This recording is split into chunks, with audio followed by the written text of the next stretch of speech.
ونصلي على رسوله الكريم أما بعد.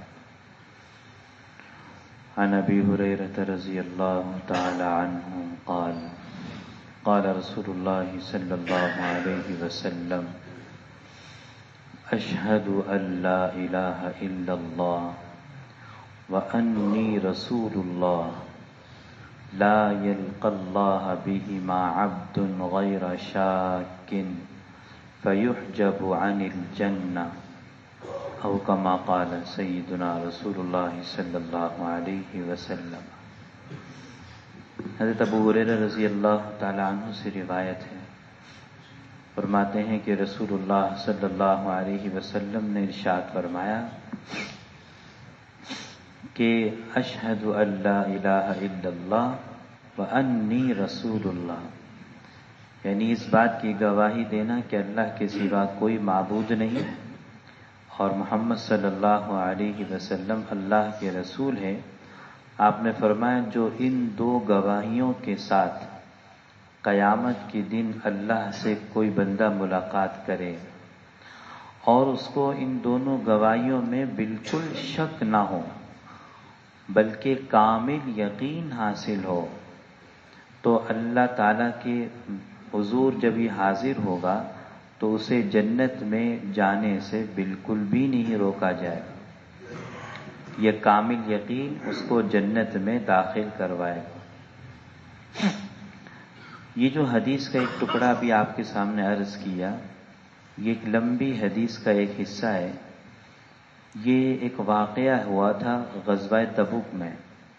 غزوہ تبوک کے دوران میں ایک ایسا مرحلہ پیش آیا تھا جس میں صحابہ کرام کے پاس کھانے پینے کا سامان ختم ہو رہا تھا اور انہیں بھوک ستانے لگی تھی.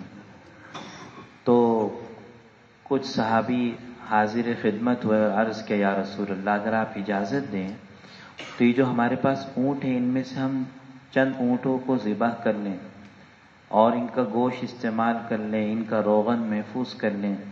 آپ نے فرمایا اچھا ٹھیک ہے ایسا کر لو. اتنے میں حضرت عمر رضی اللہ عنہ جلدی سے تشریف لائے.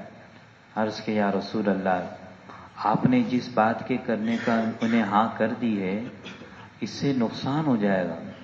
اگر انہوں نے ایسا کر لیا تو ہمارے پاس سواریوں کے اونٹ کم پڑ جائیں گے. ہماری تعداد 30,000 سے اوپر ہے اور اگر انہوں نے اونٹ ذبح کر لیے تو سواریوں کی تعداد کم ہو جائے گی. تو آپ ایسا کیجیے یا رسول اللہ میری رائے ہے کہ آپ ان سب سے یہ کہیں کہ جن جن کے پاس جو کچھ بھی بچا کچا کھانے پینے کا سامان ہے وہ سب یہاں لا کے جمع کریں اور پھر جب یہ جمع ہو جائے تو آپ ان پر برکت کی دعا فرما دیں. انشاءاللہ اللہ تعالیٰ برکت دے دیں گے، وہ ہم سب کو کافی ہو جائے گا. تو نبی علیہ الصلوۃ والسلام نے فرمایا ہاں بھائی تم بالکل ٹھیک کہتے ہو. چنانچہ نبی علیہ السلام نے اعلان کروایا اور ایک دسترخوان منگوایا، اسے بچھایا اور اعلان کیا بھائی جس کے پاس جو کچھ بھی ہے بچا کچا سب یہاں جمع کر لو. راوی کہتے ہیں کہ نبی علیہ السلام کے اس اعلان کے بعد اب کوئی آدمی ایک مٹھی دانے کی لا رہا، کوئی ایک مٹھی کھجوروں کی لا رہا، کوئی بچے کچھ روٹی کے ٹکڑے لا رہا، کچھ مناسب سے مقدار جمع ہو گئی. پھر آپ نے اس میں برکت کی دعا فرمائی اور لشکر والوں سے کہا بھائی اب اس میں سے اپنے اپنے برتن بھرنا شروع کر دو. چنانچہ لوگوں نے آ کر اپنے اپنے برتن بھرنے لگے لوگ، اور پورے لشکر 30,000 کا لشکر تھا، سب کے برتن بھر گئے اور سب نے کھا لیا، سب سیر ہو گئے اور پھر بھی بچ گیا. اب نبی علیہ الصلوۃ والسلام نے یہ بات فرمائی دیکھو اس بات کی گواہی کہ اللہ کے سوا کوئی معبود نہیں اور میں اللہ کا رسول ہوں، جو قیامت کے دن ان دو گواہیوں کی پوری یقین کے ساتھ بغیر کسی شک شبے کے اللہ کے حضور جائے گا وہ جنت میں ضرور جائے گا. اب اس حدیث میں ایک بات تو یہ پتہ چلی کہ اگر کوئی چھوٹا بڑے کی کسی بات کو غلط دیکھے کہ بھئی یہ مناسب نہیں لگ رہا، انہیں ایسا نہیں کرنا چاہیے، تو اس کو اس بات کا اختیار ہے کہ وہ ادب کے ساتھ بڑے کے سامنے اپنی رائے کو پیش کر دے. اور بڑے کو بھی چاہیے کہ اگر کوئی چھوٹا اپنی رائے پیش کرے جو اس کے فیصلے کے خلاف ہو اور وہ اسے ٹھیک لگے تو اسے اپنی پچھلی رائے بدل لینی چاہیے.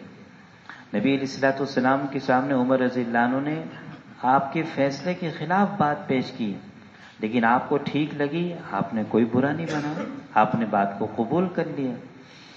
دوسری بات اس حدیث سے یہ پتہ چلی کہ جب یہ بات نبی علیہ الصلوۃ والسلام کی دعا کی قبولیت ظاہر ہوئی تو آپ نے فرمایا دیکھو اب اس بات کی گواہی دینا کہ اللہ کے سوا کوئی معبود نہیں، یعنی اللہ ہی نے یہ کام کیا ہے، جو کچھ میرے ہاتھ سے دعا کی قبولیت ظاہر ہوئی ہے یہ اللہ ہی کرنے والے ہیں اور میں ہی اللہ کا رسول ہوں۔ اب یقین اور بڑھ جانا چاہیے تمہارا اللہ کی ذات سے ہونے کا، تو جو ان گواہیوں کے یقین کے ساتھ کل قیامت کے دن اللہ کے حضور جائے گا، اللہ تعالیٰ اس کو ضرور جنت میں داخل کریں گے۔ اللہ تعالیٰ